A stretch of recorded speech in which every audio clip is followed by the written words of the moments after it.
Assalamu alaikum. Good morning everybody.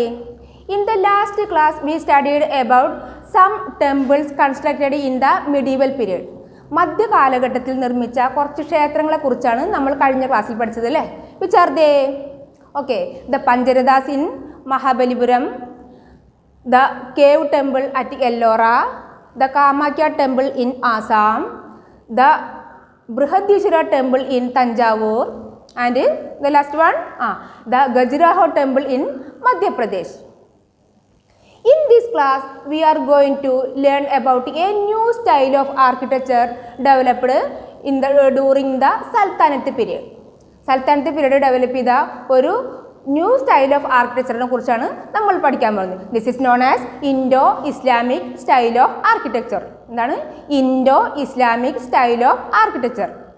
തുർക്കിയിലെയും പേർഷ്യയിലെയും skilled വർക്കേഴ്സിനെ കൊടുത്തിട്ട് സ്കിൽഡ് ആർക്കിടെക്ട്സിനെ കൊടുത്തിട്ട് ഇന്ത്യയിലെ ശില്പികളും അതുപോലെ വർക്കേഴ്സും കൂടി ചേർന്ന് തയ്യാറാക്കിയത് കൊണ്ടാണ് അതിന് Indo Islamic style of architecture എന്ന് പറയാൻ കാരണം.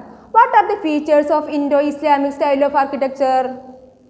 Okay, the arches, domes and minars were notable features. ഏറ്റവും പ്രധാനപ്പെട്ട ഫീച്ചർ എന്തായിരുന്നു? അതിന് ആർച്ചസ് അതേപോലെ താഴികക്കുടങ്ങളും മിനാർസും ഒക്കെ ഉണ്ടായിരുന്നു. Figures of flowers and plants were curved for decorating the buildings. അലങ്കാരത്തിന് വേണ്ടി എന്ത് ചെയ്തിരുന്നു? പ്ലാന്റ്സിൻ്റെയും അതേപോലെ ഫ്ലവേഴ്സിൻ്റെയും ഒക്കെ ചിത്രങ്ങൾ കൊത്തിവെച്ചിരുന്നു. Mortar and red stone are the marble were used for the construction. കൺസ്ട്രക്ഷന് വേണ്ടി എന്താണ് ഉപയോഗിച്ചത്? എന്താണ് മോട്ടാർ, കുമ്മായം, അതേപോലെ റെഡ് സ്റ്റോൺ, അതേപോലെ മാർബിൾസ് ഒക്കെയാണ് ഈ കൺസ്ട്രക്ഷന് വേണ്ടിയിട്ട് അവർ ഉപയോഗിച്ചത്. The spacious garden were set on the building premises. നിർമ്മിതിയോട് ചേർന്നിട്ട് എന്ത് ചെയ്തിട്ടുണ്ട്? വളരെ ഭംഗിയുള്ള പൂന്തോട്ടങ്ങളും നിർമ്മിച്ചിട്ടുണ്ട്. Let us have a look at a few of this construction. Okay,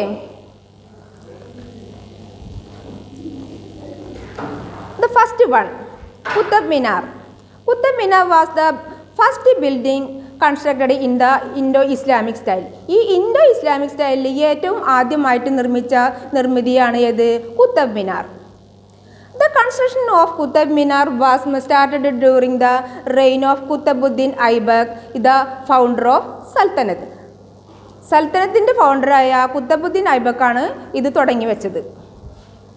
A tall tower and balconies projecting from it are the shrinking features of this building. ഈ ബിൽഡിങ്ങിൻ്റെ പ്രത്യേകത എന്താണ്? ടോൾ ടവേഴ്സ് ഉണ്ട്, ഉയരം കൂടിയ ടവറുകളും പുറത്തേക്ക് തള്ളി നിൽക്കുന്ന ബാൽക്കണികളും ഇതിൻ്റെ പ്രത്യേകതയാണ്.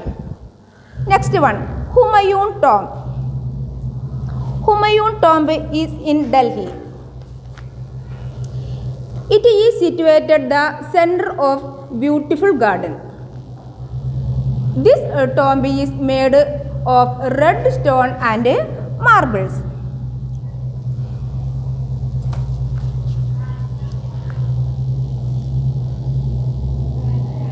മനോഹരമായ പൂന്തോട്ടത്തിൻ്റെ മധ്യഭാഗത്താണ് ഈ ശവകുടീരം സ്ഥിതി ചെയ്യുന്നത്. ചുവന്ന മണൽക്കല്ലും വെണ്ണക്കല്ലും കൊണ്ടാണ് ഇത് നിർമ്മിച്ചിട്ടുള്ളത്. അതിൻ്റെ ഒരു പ്രത്യേകത കൂടിയുള്ളത് എന്താണ്? താജ്മഹലിൻ്റെ നിർമ്മാണത്തിന് മാതൃകയാക്കിയാണ് ഈ സ്മാരകം പണി കഴിപ്പിച്ചിട്ടുള്ളത്. The next one, Taj Mahal. Taj Mahal in Agra, constructed by Shah Jahan in memories of his wife Mumtaz Mahal. Mughal ചക്രവർത്തിയായ ഷാജഹാൻ പത്നി മുംതാസ് മഹലിൻ്റെ ഓർമ്മയ്ക്കായി ആഗ്രയിൽ നിർമ്മിച്ച താജ്മഹൽ ഇൻഡോ ഇസ്ലാമിക് ശൈലിയുടെ ഏറ്റവും നല്ല ഉദാഹരണമാണ്. ഇതിൻ്റെ നിർമ്മാണത്തിന് ഉപയോഗിച്ചത് എന്താണ്? വൈറ്റ് മാർബിളാണ് ഇതിൻ്റെ നിർമ്മാണത്തിന് വേണ്ടി ഉപയോഗിച്ചിട്ടുള്ളത്. Next one, red fort. Red fort in Delhi. This is the most important fort build during the Mughal period. The fort is made entirely of red sandstone. Mughal ഭരണകാലത്തെ കോട്ടകളിൽ ഏറ്റവും പ്രധാനപ്പെട്ടതാണ് red fort.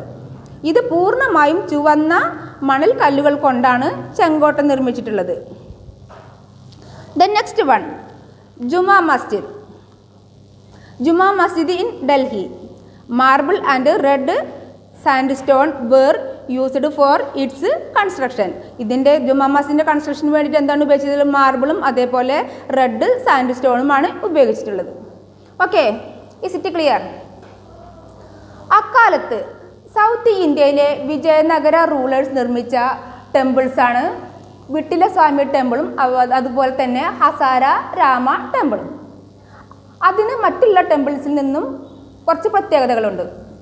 How these structure different from others? മറ്റിൽ നിന്ന് എന്താണ് ഇതിൽ വ്യത്യാസങ്ങളുള്ളത്? They are multi storeyed and build of chiselled rocks. അത് എന്തുകൊണ്ടുണ്ടാക്കിയതാണ്?